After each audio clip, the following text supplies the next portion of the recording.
A while back, we were using a cloud storage system and nobody was happy with it. It was slow, it was clunky, it broke things, and it was expensive. None of that stuff was good. And so we were in the market for another one. I didn't really want to spend a ton of time looking into this thing and trying to make decisions. I mean, there are a lot of them, you know what I mean? And so I reached out to one of my direct reports and I said, hey, we're thinking about getting a new cloud storage system.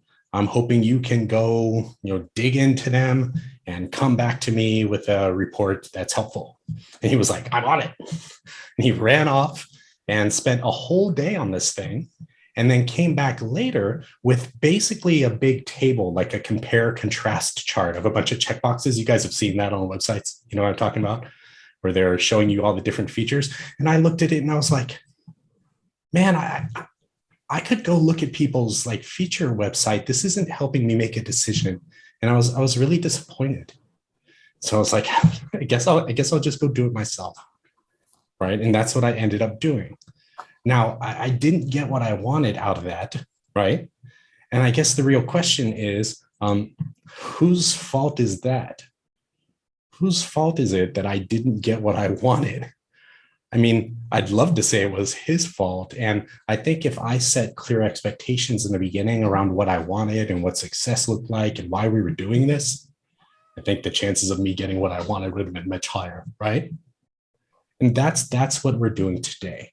We're looking into the skills and psychology and science around setting expectations and getting what you want at work so that you can be happy and so that people who want inherently to do a good job can be happy and do a good job as well. Sound worth it? So we'll be here for 20-ish minutes, maybe something like that.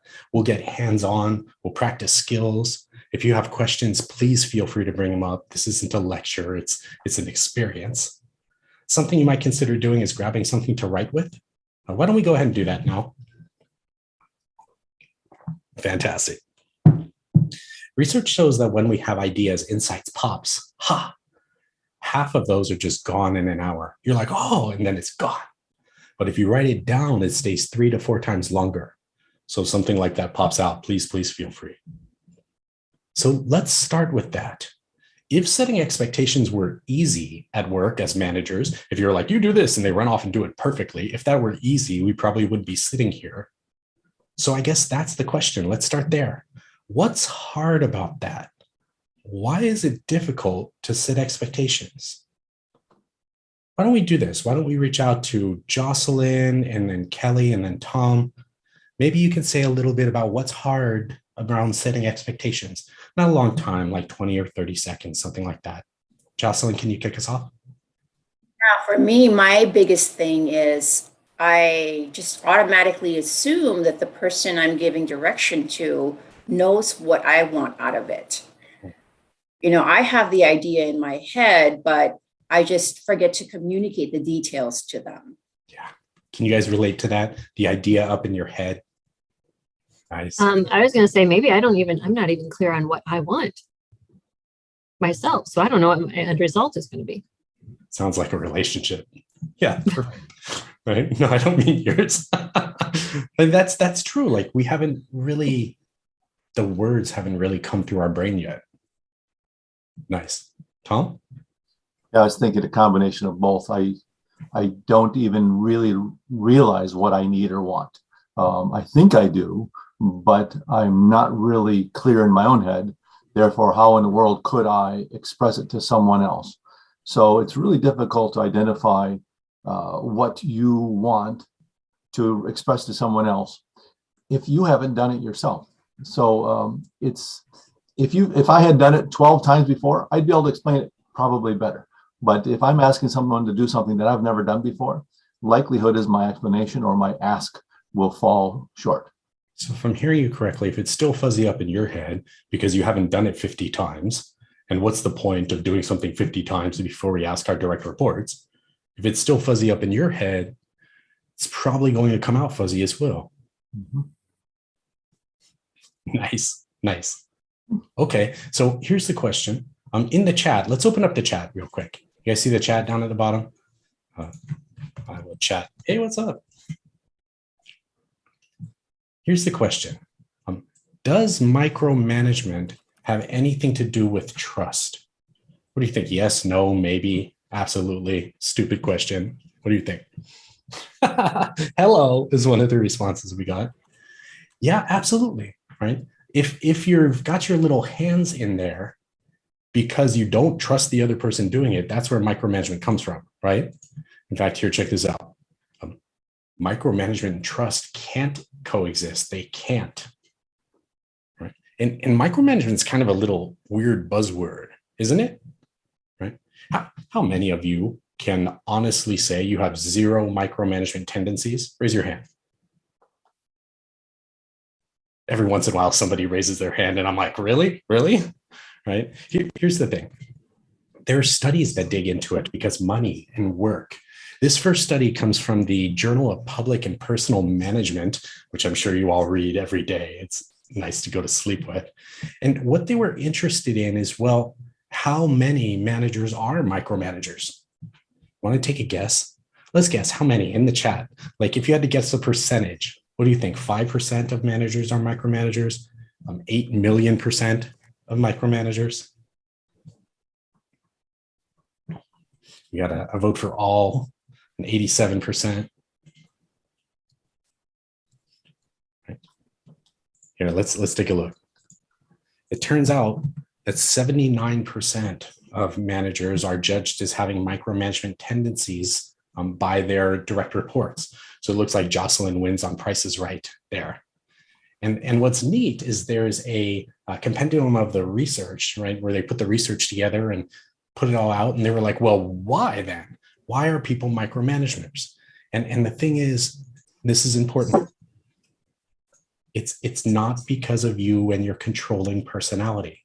In fact, what's interesting is that personality doesn't have any kind of statistical correlation with whether or not you're a micromanager. You could be controlling or easygoing or all of that kind of business. Nice to let that go. Turns out that what does make a difference is whether or not you, the manager, believe that part of your job is to make sure that the tasks are done right. Is that part of your job? As a manager, give me a yes or no, like to make sure the tasks are done right. I mean, for sure, right? For sure. And so, of course, we're going to have our little hands in on it if we need to. I'm wondering how that lands for you. Like, what's coming up around that idea that almost all managers are micromanagers? I mean, they get their hands in there and they're playing around with it. They're being controlling in the eyes of their direct reports. Almost all managers are micromanagers. And the idea that it doesn't have to do with personality, that it has to do with making sure the tasks are done right. Kelly, what do you think? I'm just going to say the word getting it done right. Mm. Who judges what right means? And is getting it done well enough? Is getting it done sufficiently? Or right is a big word, I think. That's a pretty big philosophical question, isn't it? What do you guys think? Tom, what are your thoughts? How about you, Jocelyn?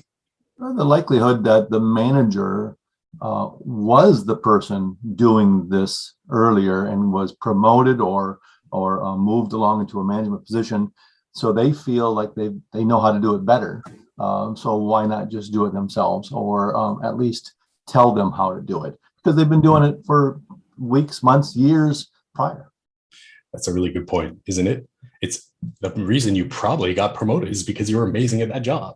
And now all of a sudden you're in charge of a whole bunch of people who aren't as awesome as you. And you're still responsible for that awesomeness. Huh. What do you think, Jocelyn? Well, as far as getting it done right, I think, that's a really complicated thing. It depends on what the task is. But also we don't want to over instruct, because then you might not get the benefit of that person's input. They're going to do it your way, where there's a possibility that they have a way of figuring it out better than you have figured it out already. Yeah. And that's the true meaning of inclusivity, right? That we're including everyone fully. Fantastic. Any questions or anything coming up for you, or things I can say more about? Can we identify if we're a micromanager? Say again? How can we identify if we're a micromanager? That's a really good question. Researchers have tried to figure out like, hey, how do we identify? The way that this study, the one that we were talking about, did it is they asked the direct reports. Yeah. Right. Well, So if you could get transparency with your direct reports, the question they asked was, does your manager display micromanagement tendencies? And if you want to, you can go look up the research. I'll send you guys the slide deck after. And there's a gradient, and 87% fall in like some to a lot. Does that answer your question, Kelly? I think so, yeah. Other questions or ideas? Do you know if there's a breakdown of male versus female managers that were rated? And I wonder if there's a bias against female managers. That's really interesting. That's a really interesting question. That one study, I didn't see that as a significant variable. Right? Although there are other studies around language specifically, where women, when they're assertive, are seen as other words that aren't assertive. And men have an easier time avoiding that assertiveness double bind, they call it. And so that'd be interesting to look at. I tell you what, send me an email afterwards. I'll look into it for you. All right. Anything else? All right. So remember what we're doing here today. Today, we are looking into setting expectations. And what we've decided is that if you want something done right, we have to set expectations in the right way, or else we end up micromanaging it or just being disappointed or running off and doing it ourselves, right? So the idea is, if your team doesn't really know what you really want, how can you possibly trust them to do it? Possibly. That's where we're moving into this. Today, what we're really here for is to learn a tool around setting clear expectations. This tool, the one that we're about to bring out, comes from Harvard. They do a yearly survey called the Global Management Survey, where basically what they do is they reach out to around 48,000 people. I mean, it's Harvard, asking them, hey, how do you manage and how do you do things and where are you successful? And this year, what they did was said, hey, why don't we look at people who are assigning tasks and how they're successful? This was in 2019. And they boiled it down to the top 5% of the best communicators, and then looked to see where there are correlations in the way they communicate. You know what I mean? Right. So what we're about to look at here are the steps of assigning tasks, or the 3 steps to clear expectations that are displayed by the world's best communicators. If you want to write something down, this is a good thing to write down. Here we go. Ready? All right. To do 3 steps to clear expectations. Here, let's start with what you don't do. What you don't do is what David tends to do, which is give this great big backstory or explain everything, right? People who are like process oriented, which by the way is 90% of people, are sitting there going, dude, what are you talking about? Right? It drives them crazy. I see Jocelyn's face there. Jocelyn, what do you think about that? Like when people start with a big old story. I get lost. You know, just like when I watch YouTube videos, I like the ones without any narration. I just want them to show me how to do it. I'm more very step-by-step oriented. Can you guys relate step by step? Right. So here's step 1. Ready? Just tell them what to do. Hey, what I'd like you to do is go and look at the major cloud storage services and compare their features and create a report with a recommendation so we can take action on it. People are like, good, okay, good. Making sense?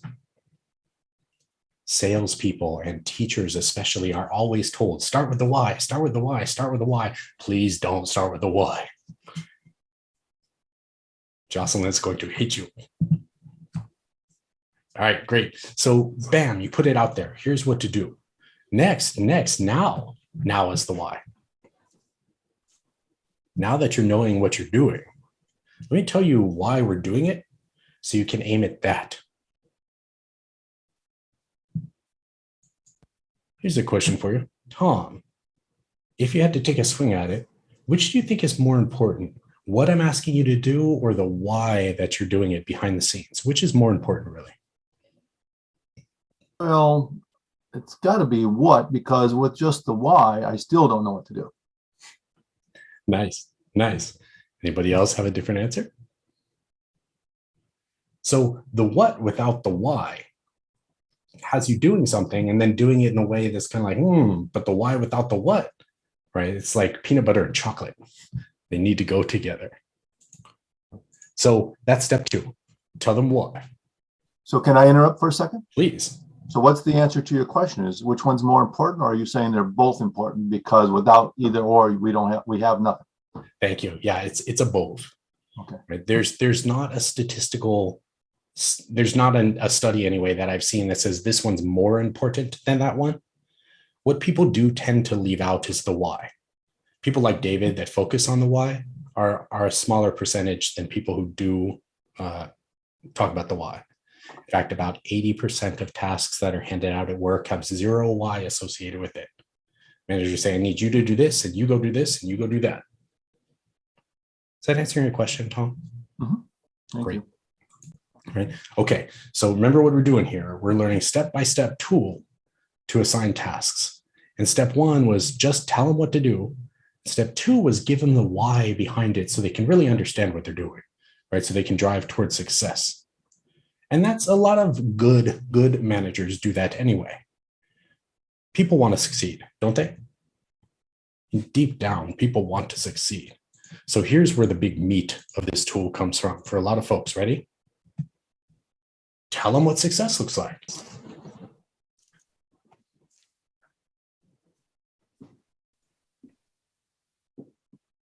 Tell them what they need to come back with or what they need to do to be judged as successful. So this sounds like this. Ready? I'm going to do the whole thing.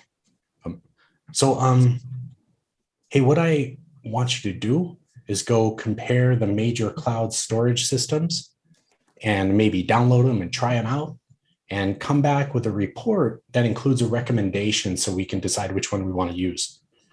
The thing is, the one that we have now, it's slow, it's error prone, nobody likes it, right? And it's expensive. It's expensive, right? So that's why we're doing it. It's slow, error prone, nobody likes it, it's expensive.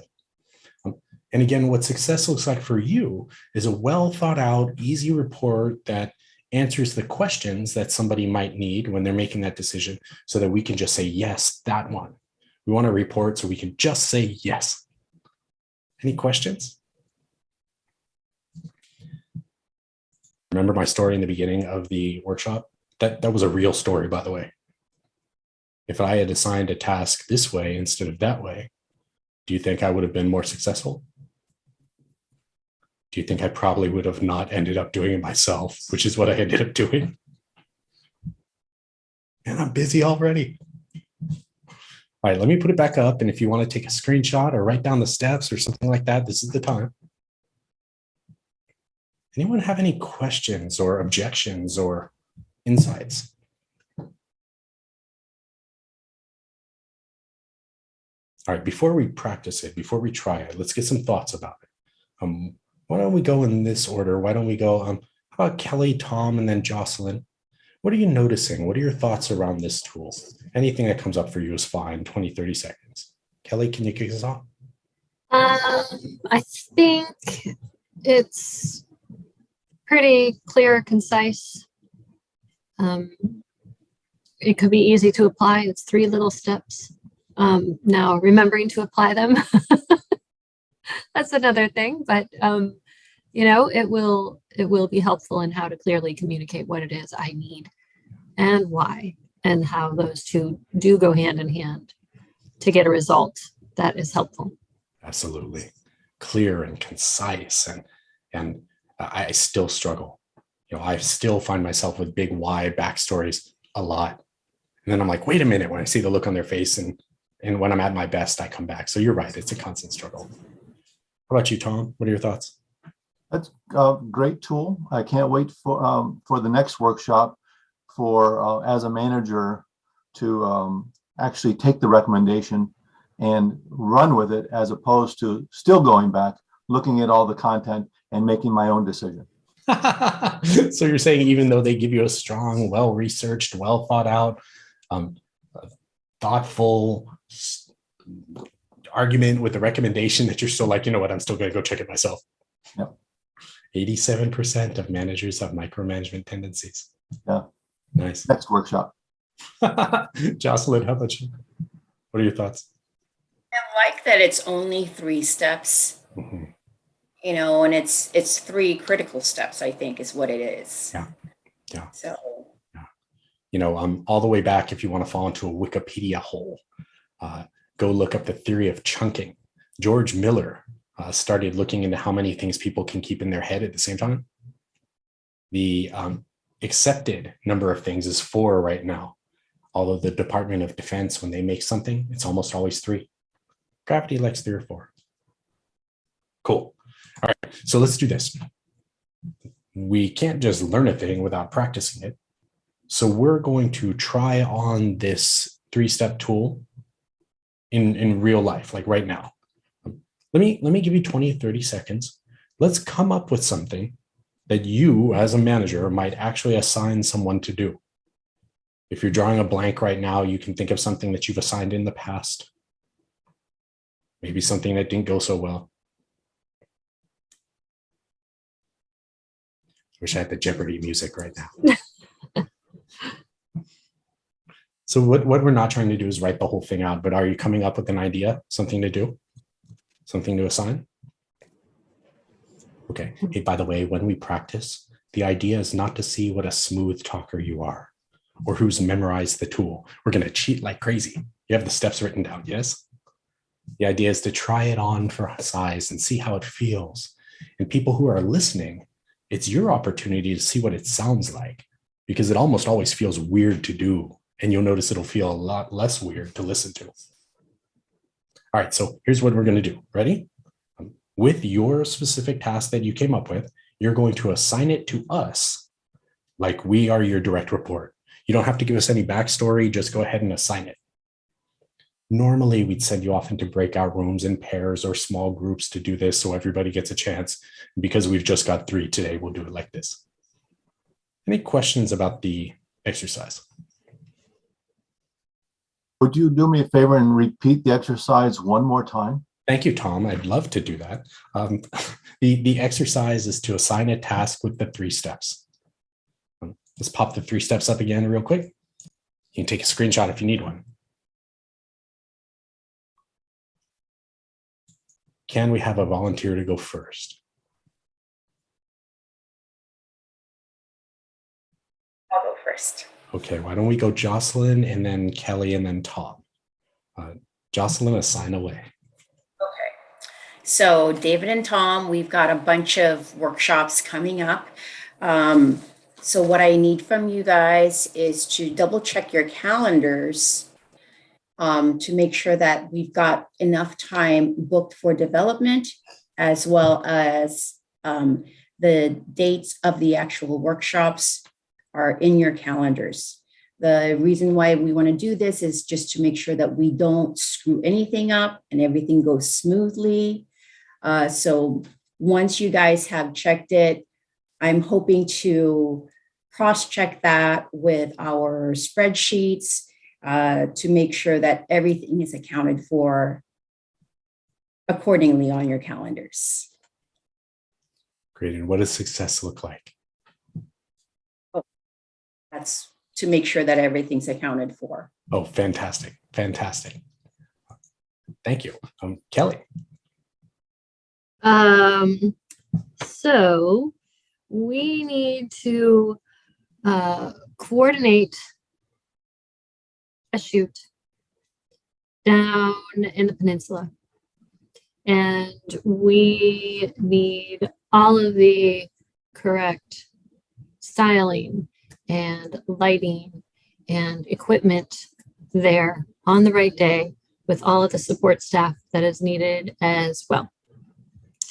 So what that looks like is everything, all electrical cables and all of the hardware and all the electronics and all the equipment need to communicate.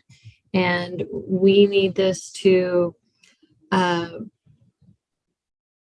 go smoothly that day and have everything at hand so that when it's needed, we have it there with us. So that's a lot of why.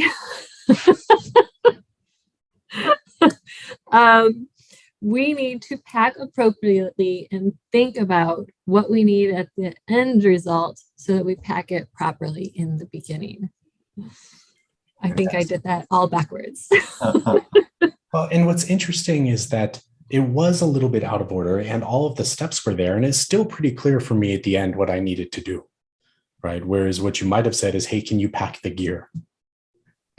Right. Nice. Yes. Okay. Great. On and over to Tom. All right. Will you please go out to the website and register for a few classes? Now, the reason I need you to do that is to test it, because I test it in my own way. I need someone else's eyes and hands on it. And I'm going to ask you to do that, register for a few classes. And what I'd like to see is at the end, a nice report of the experience that went well, what didn't work, and also some ideas as to maybe how we can make it better. I'm on it. Right? So go out and test it. Could have been what he said otherwise, or did a huge David backstory. It's pretty clear, isn't it? All right. Any questions? What are your thoughts? What's come up for you? I think if we all do this 3 or 4 times in our life, whether it's business or just in a family, you just do it 3 or 4 times, it'll become habit. And I think everybody will appreciate it. Except of course, when someone's already done it 1,000 times, then you give them that whole 3-step again, they might get irritated with you. So eventually you have to just like, okay, we already have that. Thank you very much for the story. But the first time running, like I brought out the first time through this today, is I think the 3 steps are a great idea. Fantastic point, right? When you're setting expectations, you usually do that in the beginning. I think I realized I'm a why. I give a lot more why than what. I think you're a why person as well. Why people unite. Woo-hoo. How about you, Jocelyn? What's coming up for you as you try it? Well, I agree with Tom. I think once you do it a few times, then it becomes more natural. It becomes habit. Yeah.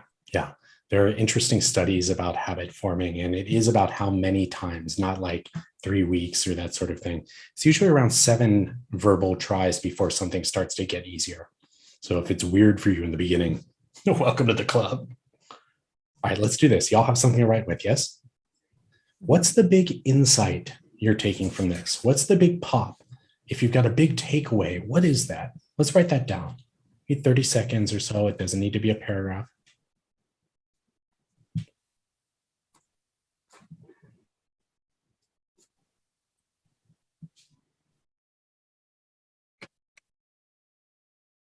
Big insight. Now, if there were 20 people or so, we would probably reach out to 2 or 3 and get their big insights. And because we've got 3, you lucky folks all get to share your insight. I'd say mine is to keep it simple, but clear. So think about it beforehand, what these steps look like, and then communicate it. Yeah, think about it ahead of time. Keep it simple.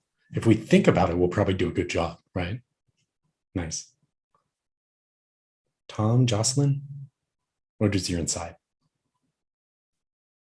For me, it's about just being clear. You know, I always make the assumption that they already know what's expected or they already know what to do. I need to be more clear with my instructions or direction. Yeah. I've thought sometimes like they're grown-ups, they should know what to do, right? And I'm so wrong. How about you, Tom? What's your insight? The big insight is I can't say there's a right or wrong way to do anything and everything, but when there's a better way to do it, if you just take a moment and think about these 3 steps for every ask, it'll make everybody's life easier. So my pop is don't be lazy. Take that moment, give it a thought, and follow the 3 steps to ensure expectations are followed. Nice. In other words, don't be lazy. What a sound bite. There's not necessarily a right way to do something, but there might be a better way. I have to remember that one. All right, so one of the cornerstones with gravity learning, aside from basing things in science and having easy real-world steps that actually work, is actually using that stuff again later, right? And we intend to use it, and then things just sort of go away. So here, check it out on the screen. Ready? We're going to make an action plan. In real life, before you meet up with your accountability partner, in real life, who are you going to assign a task to and when? So when we say when, we don't mean, oh, next time. We mean right after this meeting or Tuesday at 4 o'clock. Who and when? An action plan without a who and a when is just a wish. So on your paper, let's make a plan. Who, when? Let's make it real, or else we won't do it. You know what I mean?